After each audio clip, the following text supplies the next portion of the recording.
So earlier this year, I resumed email marketing as a core strategy for my business as well as for my clients' businesses. Ad costs were increasing, the pandemic was raging in full force, and I really wanted to get a few good wins for my agency. After sending about 20 odd emails, we were actually able to land 3 big enterprise clients for my agency. Parallelly, for some of our clients, we were also able to increase the performance marketing ROI significantly just on the basis of incorporating email. No expensive ad spend, no fancy ads, just simple, good old email. What did we send? What emails did I write? Why did I choose email as a marketing strategy? All of this I will cover in this YouTube video along with 5 solid strategies which will help you incorporate email in your marketing strategy effectively.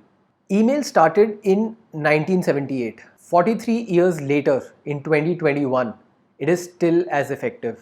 Ezra Firestone, one of the marketeers I look up to, repeatedly said in various conferences, events, his YouTube videos, his blogs, that he uses email extensively for promoting Boom by Cindy Joseph, his flagship D2C brand. Neil Patel, another marketeer who I've learned a lot from. I've been on his email list for many years now and have picked up a lot of good strategies. What is it about email which makes it such a potent tool? The answer is email offers that one-to-one personalization which is not offered by any other digital marketing platform. If you land in your consumer's email and you're able to grab their attention, then you're speaking to them one-on-one at scale. This simplicity is what makes email stand out and makes it so powerful, so potent in your arsenal of marketing weapons. See, when you start your journey in digital marketing, you will either start by investing your time, which is go organic, create content and build channels, or you will start by investing your money, which is doing paid ads. Paid ads are becoming increasingly expensive. Year on year, the competition is rising and the challenges of beating competitors, heavily funded competitors, will constantly keep increasing. So in this ever evolving world of digital marketing, having something known as your own digital assets will always serve you well. Email is that digital asset which can truly make your marketing ROI stand out year after year, season after season, industry after industry. Now, what is a digital asset? A digital asset could be any piece of content which you create which pays you dividends year after year, such as this video. It could be a marketing channel that you own completely, such as your email list. Or it could be a piece of technology which again you have full control over, such as your website. Email is that secret digital asset which keeps building over time and pays rich dividend whenever it is activated. But starting your email marketing journey can be very daunting. Which software to use? What subject lines to choose? What content should you send? Who should you send your emails to? How frequently should you send your emails to? Asking and answering all of these questions can actually prevent you from starting email marketing for your brand. For ensuring that you're able to do that, I would like to share 5 great strategies which will ensure that you get started and start increasing your marketing ROI. Strategy number 1 is to maintain an email list. See, the biggest mistake I did when I started my digital journey 13 years back was I didn't realize the importance of this data asset which I would inevitably start creating. Over the years, I've attended multiple conferences, networking events. I've been part of networking groups. I've got a ton of inbound inquiries through Google ad campaigns, Facebook campaigns, SEO, and content marketing. I've also set up databases which through partnerships and other collaborations we were able to acquire. However, it was only 3 years back when I realized that this is a gold mine of data that I'm really sitting on. And I started consolidating all of it together so that I could create more value for my business and my customers. Even though at that point, 3 years back, I didn't have the conviction nor the bandwidth to engage in email marketing, just the fact that I started collecting this data made a huge difference. So if you're looking to start your email marketing journey, this is the starting point. You need to have an email list to communicate. Whether it's through databases, lead magnets on your website, the Google campaigns that you're running, Facebook lead ad campaigns that you might be running, inbound inquiries that you get offline or online, you need to have a system in place to collect all of those emails together and create a platform to send regular emails to this list. I use ActiveCampaign and MailerLite. The link for both are in the description below. Strategy number 2, send out simple emails. Look, another obstacle which prevented me from actually starting my email marketing was I would always fret and fume over the perfect design, over the perfect layout, the header images, the colors, the fonts, the look and feel of the entire emailer.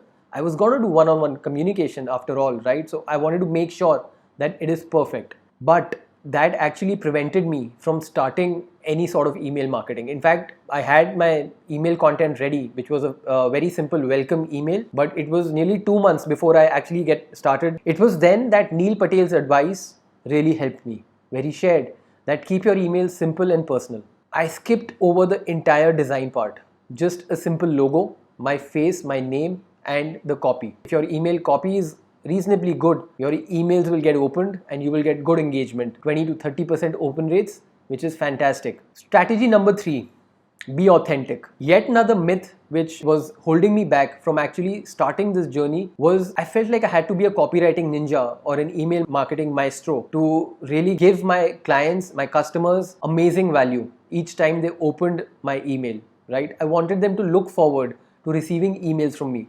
So that again, somewhere I felt that my content was just not good enough.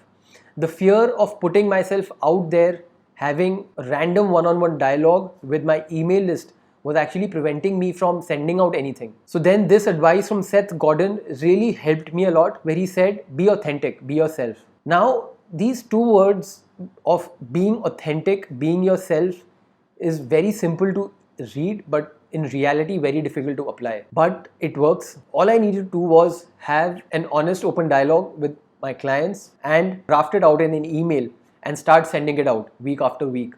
When I did that, all my fears of learning copywriting, learning email marketing, and so on and so forth melted away. And I was actually able to share my authentic self with my clients, which reflected in far richer conversations happening over time. My advice to you is very simple. You don't have to have any fancy vocabulary or strategies for copywriting in your email.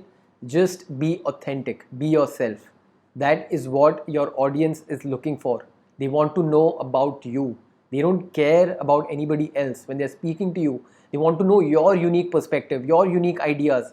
That is what will keep them engaged to you, and that is what will help you build your brand. Strategy number 4. This actually connects very well with the previous one, but don't use email to sell. Use it to share your story.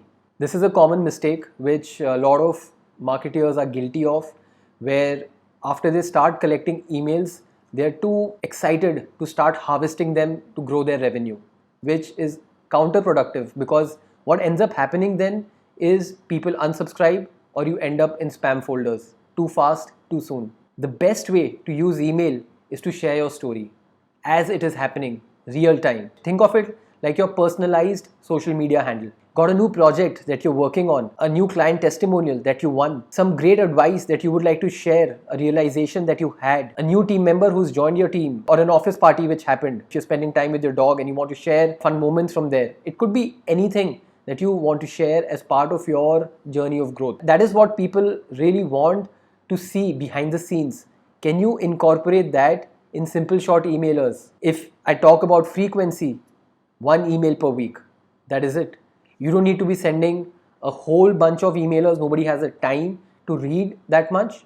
Just 1 emailer per week. Take out 1 hour in your entire weekly calendar to sit and draft and send that email. That is it. When you actually start sharing your story in this authentic way, which is true to you, sales will be a happy byproduct. You might not even need to sell. My last strategy is something which I've shared again in other channels, which is consistency is key. Like any other form of content marketing, email will also require you to be consistent. I'm not talking about sending 2 emailers every day or 1 email every day, just 1 email per week. That is all you need. That level of consistency, if you're able to do 26 emails in 6 months, 52 emails in a year, you will see amazing, phenomenal ROI coming out of an asset which you probably had but you never used. So that's it for this video. I hope you found value in this. If you loved this video, do check out my 5-step marketing system which I use for all my marketing campaigns.